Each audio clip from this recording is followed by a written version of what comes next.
Hi Bonnie. Now, in today's edition of Curious Coincidences, I have just been so lucky as to catch the post delivery with your package, and I'll be looking into that, open that up in a second and check out the contents. I am really quite excited about that. But why am I speaking of coincidences? Well, because I was just about to finally wrap up the package that is supposed to go your way. And I've been brought to the idea that it would be nice to perhaps do a little video showing what it is that I'm putting in there, and I'm not going to send that out before you get it, but when you get it, you'll have that for reference as an overview of what it is that I'm sending your way. So right now the stuff is in here, and I wish I could just send it your way with this. Alas, the post service doesn't like this kind of non-cube, non-box, so it's gonna have to be this one, or perhaps, I don't know, maybe I'll find a smaller one, because actually I don't think my stuff fills it up completely. But now, let us take a look at what it is that I'm gonna be sending you. So first and foremost, as we had discussed,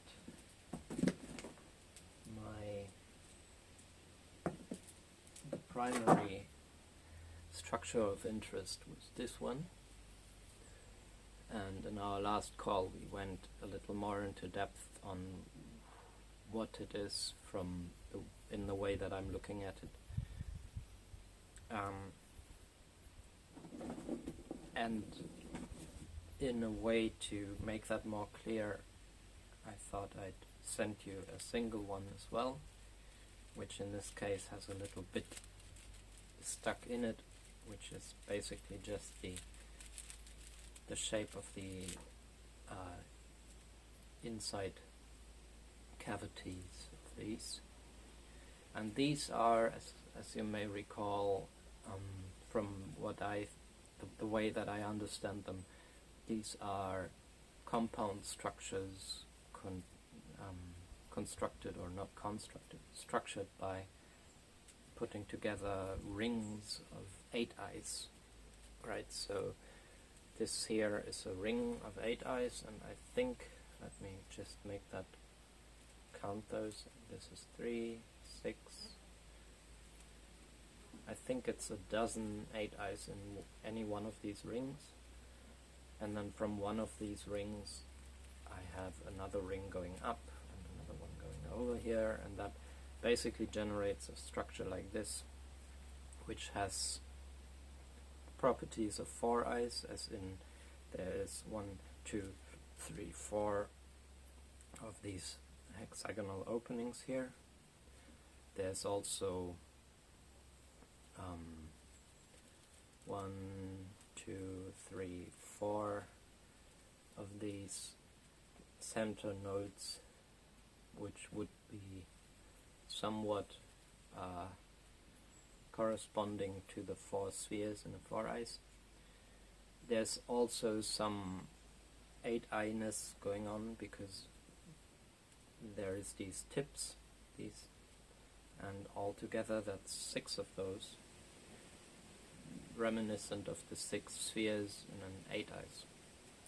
And this one here is really just the continuation of that same structure with another have added. Right, so this is 2 of them. And then again I have the inside bit also.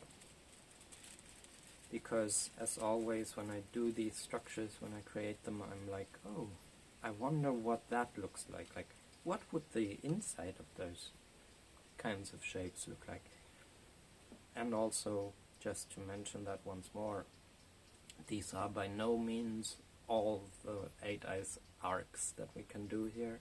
There would be way more possible connections there, which I haven't put in. But these are really beautiful. So those were the main ones we began with. Where do we go next? You see, I've actually been postponing the posting of these because I've been continuously making more things to send your ways. So this may take a minute. Yeah, maybe this one, just because it looks somewhat similar, even if it's not. This is a ring of 4 eyes that does the involuting and evoluting just in the way that if we have a triangle of 3 spheres, those 3 spheres do the same exact, they have the same possible behavior of moving inwards and outwards like that. And this is also, I think, a dozen 4 eyes. So that's that. And then I thought I'd send you a vector equilibrium, 2 dozen 8 eyes, like this one. This one has not just the olive beads, but also tiny ones in the corners, which I really love, but that sets it apart just a little bit from these ones that I'm also going to send you. This is 4 of these connected, as we looked at before, connected around a shared 8 eyes that they create between them. So this is basically 4 vector equilibria that are coming together, closest drawn as a 4 eyes, and we spoke about how these actually still can dance. They have that equator that goes jitterbuggingly around. So I'm going to send you the 4 eyes, and I'm also going to send you the 8 eyes, which is 6 of those. And yeah, I'll send it to you because I think you will appreciate it, which also means I'm going to have to make more just for myself, because I really, really love these. And I also want them to be at hand when I'm laying out the way of the spheres to people, because this helps, I think, quite a lot to kind of shift between the, let's say, the domains or the foci that we put in, because right in Synergetics we can focus in on the spheres, on the 4 eyes, on the 8 eyes, or any fractals of them. And in this case this is basically a fractal of the 8 eyes, of where the spheres in here are each a vector equilibrium. And in contrast to the 4 eyes here, these can't dance the same way anymore, because they share basically on the inside these openings. So between them they open up a membrane of a 2-frequency 8 eyes, where this one opens up an 8 eyes. And because they hold on to each other's, well, they would call them squares. I wouldn't call them squares because they aren't necessarily, right? They are 4-sided openings, but as we can see, to call them squares is to arrest them within their motion, which isn't fair. Okay, furthermore, this one we also looked at. This is very similar in appearance to the vector equilibrium, and only the well-trained eye will spot the differences. But this is actually 1,003 around 1. So this is, I should count the 4 eyes in there just to know how many eyes it has. But this is basically like a double triskelion, sort of. You will figure it out when you get it. Okay. Now, on a similar note, somewhat similar, this is also a variation on a vector equilibrium. Actually, 2 frequency vector equilibrium without the nucleus, so this dances. And it looks a little funny and different from the others because, as we spoke about, this has a 0 finger frequency. So every finger, every vector in this system is constituted by a single spherical bead, which gives it such a vastly different appearance. Speaking of which, I thought I'd also send you this. This is basically just a space-time wave going from 4 eyes to 8 eyes to dozen 8 eyes to 2 dozen 8 eyes vector equilibrium, and then contracting again through the dozen 8 eyes, 8 eyes, and the 4 eyes here. And as before, this is the finger frequency, the 0 finger frequency. And to make that point more clear, I decided to also make you one of these. This is the same thing, identical in every way except the size of the beads and the finger frequency. So where this has only a single sphere for every vector, this one has two bubbles, 2 beads, 2 spheres for every vector. So it becomes a lot more clear that what this is. Other than that, these are really the same. 4 eyes, 8 eyes, dozen 8 eyes, 2 dozen 8 eyes are vector equilibrium, and then again contracting. So this is a full sphere, a full wave of basically what the jitterbug is going through, but in a compound structure. And as with all of these, I really invite you to play with them because they can take it, and you will find that these can shapeshift quite a bit, right? They can dimple, and as they dimple, they hopla. It's still very fresh. Lots of tension in the string. This is all these strings are gonna relax as you play with them, and then they become a little more easily malleable. Alright, so those are those. Onwards, because there's still more. Well,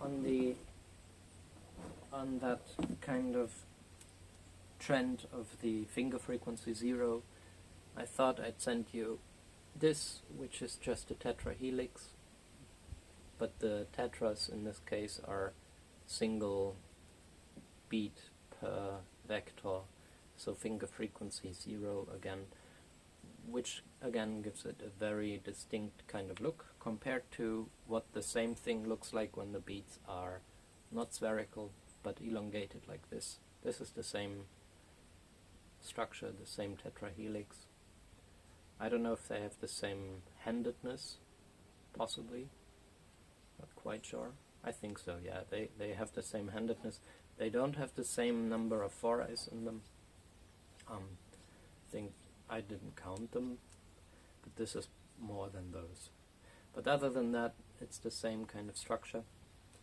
And a curious detail about them, just because, is you can actually take something like a pencil and put that all the way straight through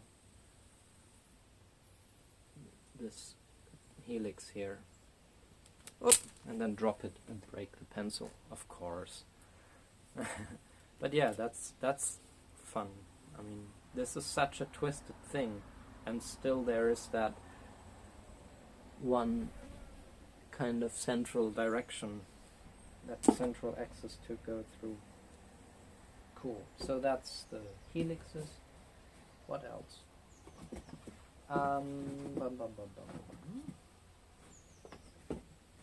Now the rest is what we'll see.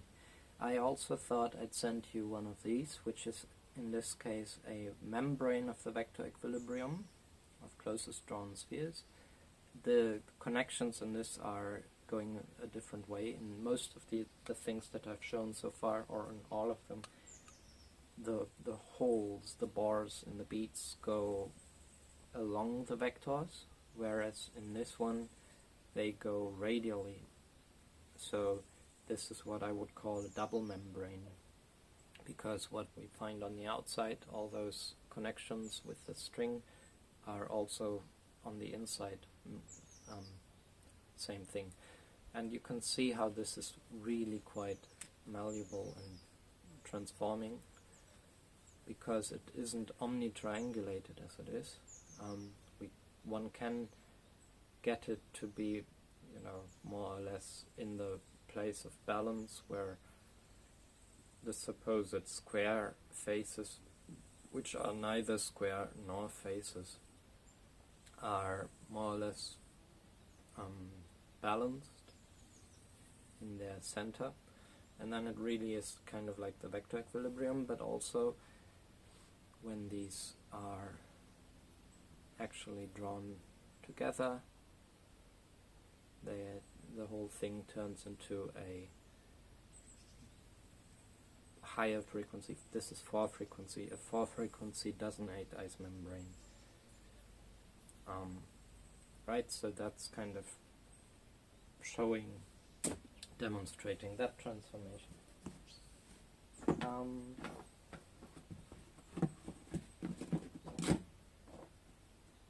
Okay, what else? We have this one,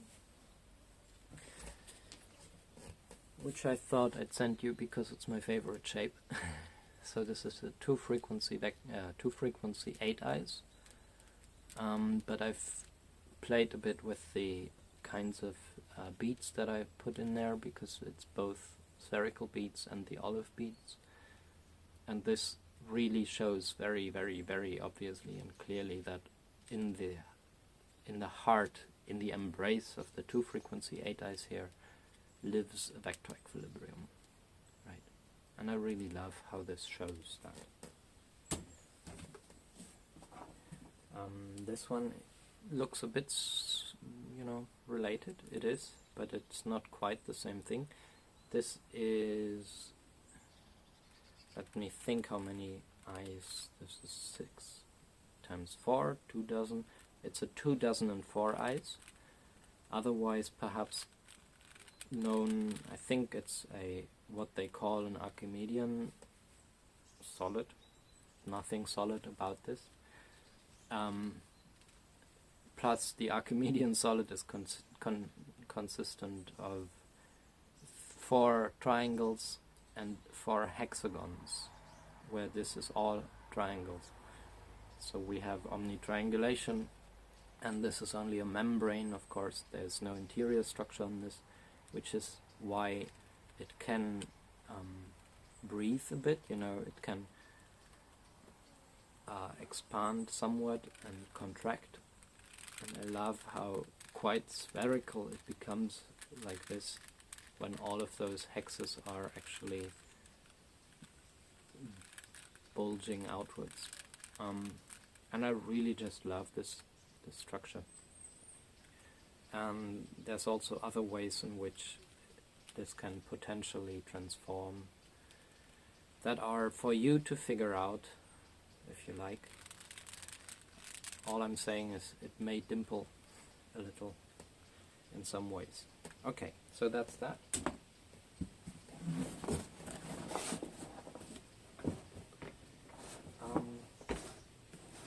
Now we're getting somewhat smaller in scale. I've got here something that to most people who are somewhat familiar with Bucky Fuller may ring a bell as a Buckminster Fullerene. The way that I understand it is basically this is a play on the 2-frequency dozen 8-eyes. But this is a different way of connecting the beads, where the string runs basically around the corners, so to speak. So it runs around the hexes and the pence in here. And of all the ways of making these things, I think that is the most beautiful way to actually get a proper sphere out of it. Which also, again, dimples. You can see here how you can, very much like the dozen 8-eyes, transform it. And I suggest to use a tool to help, because for the moment, for the time being, the string is quite taut and it's not so easy to get it out again once it's in.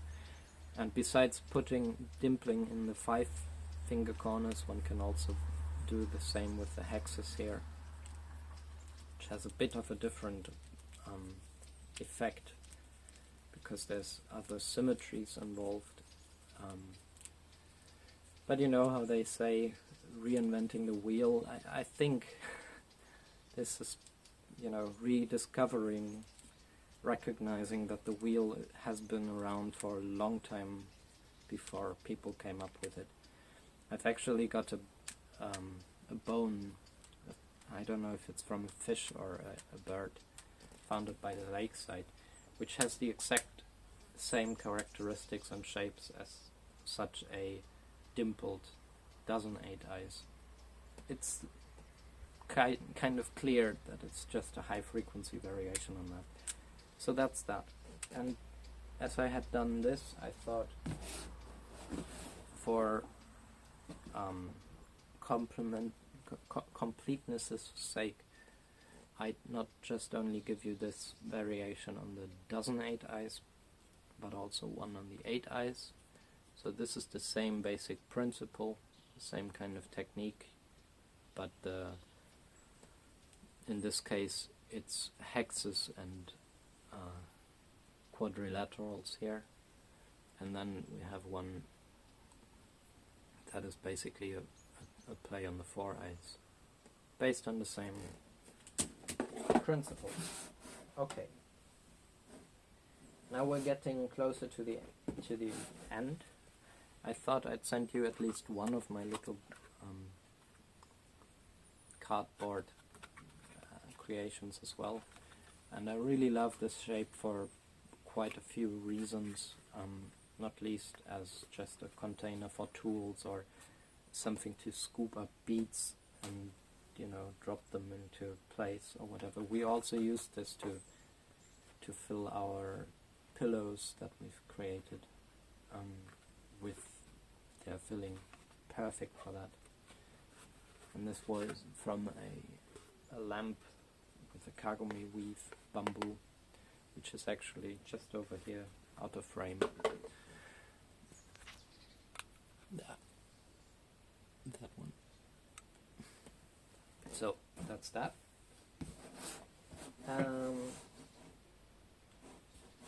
Okay, before we get to the very small, tiny stuff, here is one thing I thought I'd send you also, which is my beloved foldable 8-eyes, you know, the embodiment of systems change, which one can put together in that configuration that gives the appearance of a cube, but as a non-struct, so it's a transform, wouldn't hold that shape, which is always good to, you know, to give people an experience of, like this, right? And of course it does do some very meaningful and sensible transformations, like that, so forth. That, and then this, and that. And also there's a way to put it together to give the 3 tetra arc, as Bucky called it, our seat of the tetrahelix, which is also an 8-ice, but an 8-ice with less quantum volume. And then, of course, this is possible to very easily transform and reconstitute, reconfigure, I think it's a good word, into the 8-ice by just triangulating the whole thing, making sure that every corner where we put, this is the finger and the fingertip, and we put the fingertip into the corner of an eye, and by doing so this turns into the 8-ice swiftly. And I can tell already that the string is stretching a bit, so I don't know when it gets to you, if it is actually, maybe at some point you might have to kind of put some more tension onto the string. I hope you will manage. There's a knot somewhere and it can be undone and then tightened. Yeah, so that's that. And I truly just, I wish everybody in the world would get a chance to just play with this for once, to get a bit of a sense of why, oh yeah, this needs more tension. Maybe I'll tense it before I send it. I still have a chance. I'll do that. Yeah, I think everyone should have a chance to experience this, just so we get, you know, to a basic understanding of the significant worlds of difference between synergetics and conventional geometry. So that's that. Furthermore, I thought, because I keep getting these as a little present from the bead shop where I get my beads, they keep sending me gifts, like small numbers of beads that come like in this shape. So these are square beads, no cube beads, and I just thought it would be funny if I made you a dozen eyes out of those, just to give one a sense of how awkward it is to try to manifest incommensurability in these structures. And I see that I'm running short on time, so I'll make it quick with the last bits, and we've really gotten somewhat to the end. I thought I'd send you one of these, which is the number spiral of closest drawn beads. Here, this one is a little bit of a of the golden ratio Fibonacci 4-eye spirals. So these are, 1, 1, 2, 3 frequency 4-eyes. You'll have time to look into that. I don't need to go too much into depth now. And then I thought I'd make you a set of closest drawn spheres of the so-called platonics. So this is 4 eyes, and the 8 eyes, and the dozen 8 eyes, and the so-called cube transform, and the so-called pentagonal dodecahedron, which is also a transform. And I had also made you another vector equilibrium, 12 around 1, but I don't know where it is. I may have dropped it earlier. So let's just move on for now. I thought I'd send you one of my detractors ones. And last but not least, you liked my necklace, so I made you one so you can get the inside out, the 12 around 1 rock crystal beads there can come out, but it's also a necklace. Okay, I'm running short on time. This only records half an hour. So those who are all of them, -1, I will look where it is and add it and tense, and take care. See you soon. I thought just to, as a follow follow-up to the last video, I'll just also unbox the package that came from you. Before I just found that 12 around 1. So that goes with that set of the so-called platonics, just because in that setting I find it sort of sad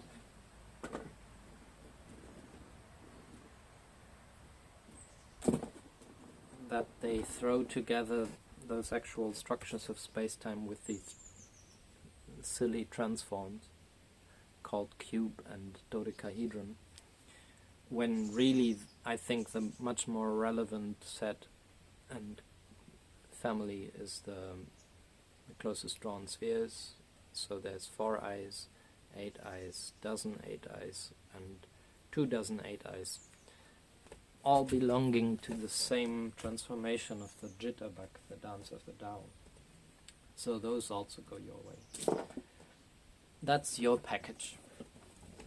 And now I'll check out what you sent to me. And again, I'm so curious, I'm so excited. I've been really waiting for this, sitting on the edge of my seat.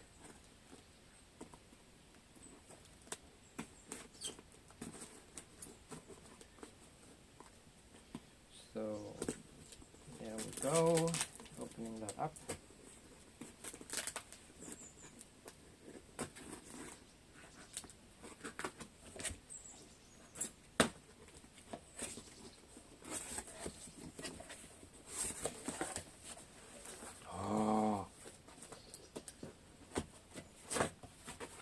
Cardboard. How did you know that I love the stuff to make things from? Ooh. Oh no!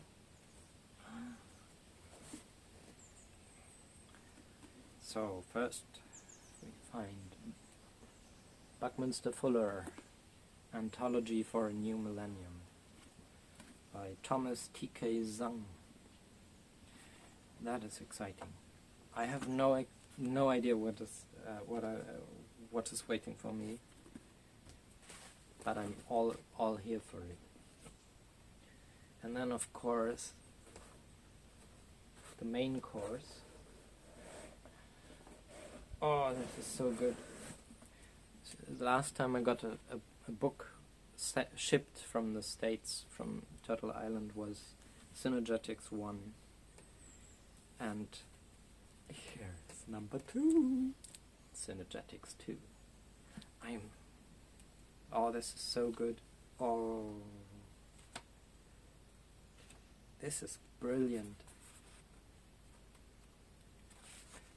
It's also, you know, when I first read Synergetics, I read the whole thing, but I read it in the online version, and that one is ordered differently, like structured differently, and that had me really confused when I looked into Synergetics 1, because I was like, I don't recall beginning the book with this. I think I recall with this explicit a note to the reader that is in here, which I find very beautiful, as it kind of gives a sense of how this is actually to be considered more like in the oral traditions, like the saga literature, where it's a whole cosmos of meaning and of stories interwoven, and it doesn't really have a starting point, so one doesn't need to go into it that way. But also, in this case, it's kind of like reading something in a different tongue that we haven't yet completely learned. So, you know, rather than going through every word and every sentence, translating that, try to read the whole thing first and get a sense, and in time one tunes into the tongue. So that was my experience reading Synergetics, but this is a different thing. Like even just these graphics in print, in high quality, where I can actually read the fine print. Oh, this is so awesome. So awesome.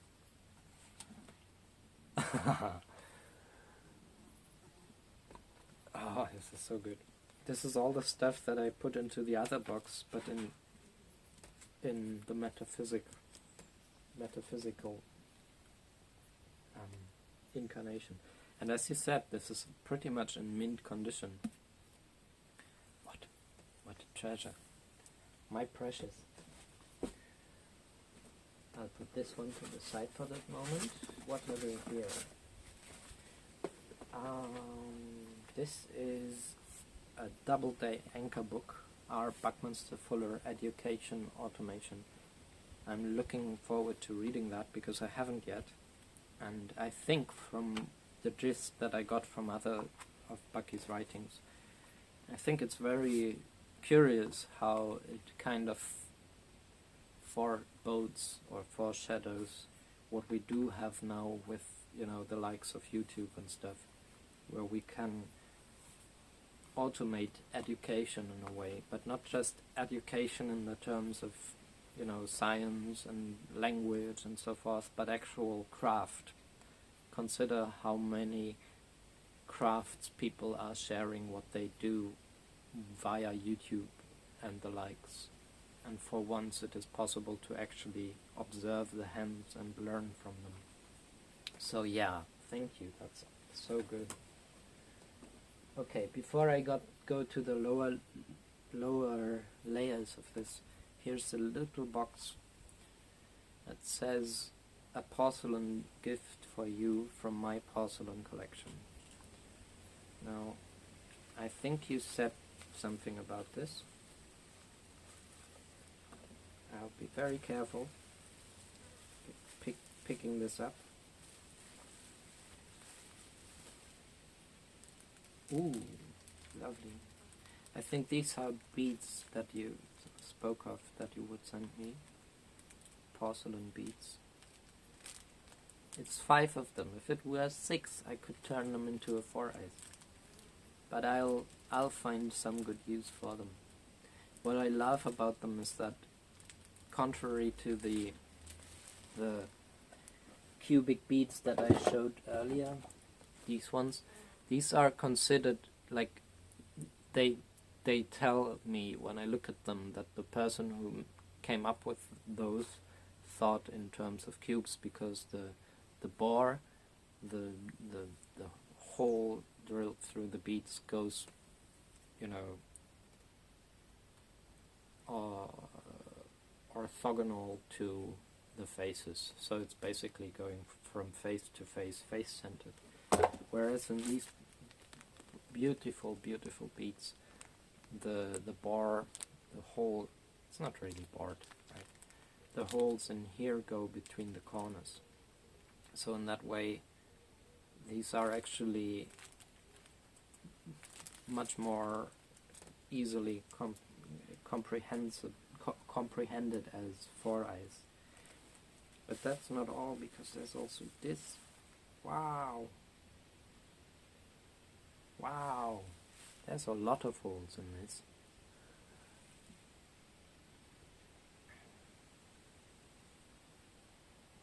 That's such a complex thing. You got to tell me more about that. Next time we talk, I'll ask you about it. Awesome. That's so beautiful. Okay, on to the rest, because after all, I do intend to send your package off today. But for that I need to travel a bit, you know, have a bike ride to the next mailing post office. So what have we here? Oh, these are the... Ooh, what the... These are prints. This says reprinted from Architectural Design, March 1960. This is so much older than I am.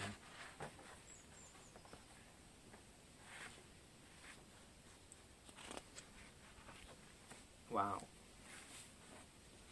Aha.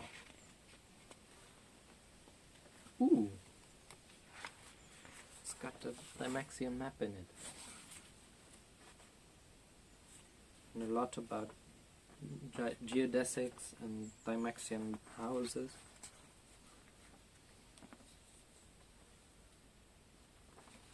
So perhaps this is like an essay, I'm not quite sure.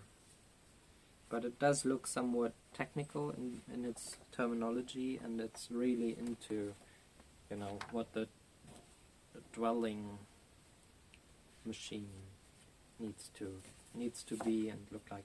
Oh, and these are nice. I really, whenever I see pictures of this model, this is the fountain factory, where it was to be a cotton mill enclosed in a geodesic dome, but the entire interior structure was based on the octet truss and the isotropic vector matrix, which, you know, I'm really into pattern integrity, and that just tickles me all the right ways, just as this.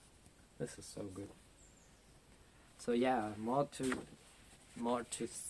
dive into, but that's still not all. Oh, precious. This is another set of, ooh, careful, tiny papers.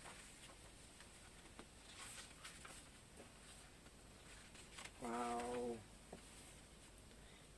It's so amazing, you know.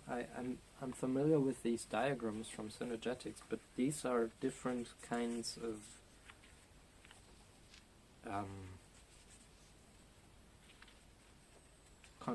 collections of those stars, right?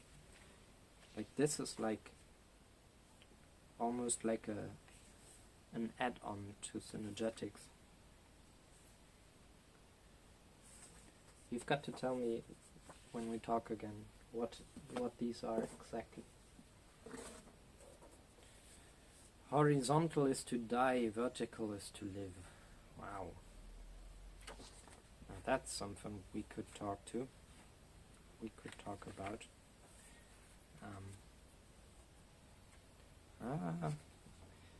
In my mind, it's actually the other way around. But maybe that's just a fluke of the translation. Reprinted from Pace. Special issue. A down-to-earth look at space. There's life on the moon. Alright, you know, these are just amazing. Oh, I saw you make a model of this as well. I think that's one of those that you recreated.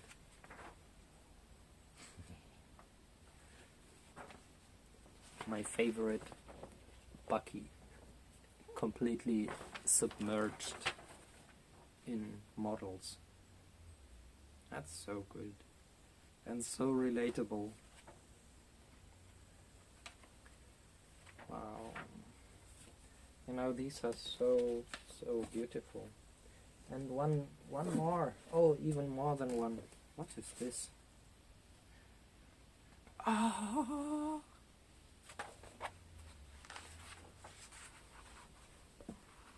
Tetra Scroll! I only have that as an ebook on my smartphone. And I just love this. I love this. I mean, the book, the story of the original is amazing because it's a triangular book, you know, which again tickles all my pattern integrity kind of preferences.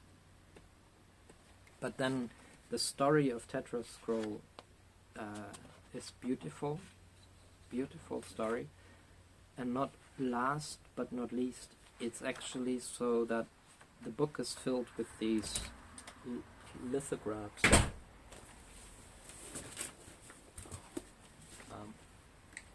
These are just lithographs that, you know, were done by Bucky. So these are actual drawings of Bucky's, or cuts, I don't know, cut into the stone. Ah, look at that, we've seen that earlier. 12 equals 0. Yeah, that's so good. And I think this is the last one. She showed me the divine patterns of sacred geometry. So this is a more contemporary thing by Deborah DeLisi. But yeah, it's so super nice too. I know that one. Yeah, so I think I'll be very it's gonna take me a while to get through all of these, but I'm most excited about that and looking forward to it, and I'm just so grateful for this exchange and looking at both of these sets of artifacts next to one another. I think it's a very good exchange, very balanced and fair, and I'm just super happy to know that all of these many eyes of mine will find their way to you and get to know you and your hands. And yeah, what more can I say? I think that was everything for now. And I think I'll edit these two clips together and upload them when you receive my shipment, my box of wonders. Again, I will re-tense this one just because I've got the chance now.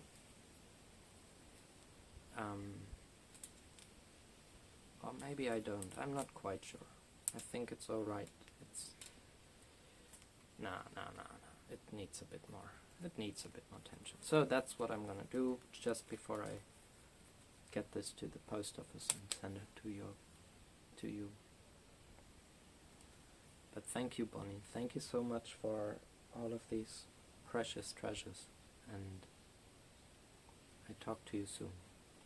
Take care.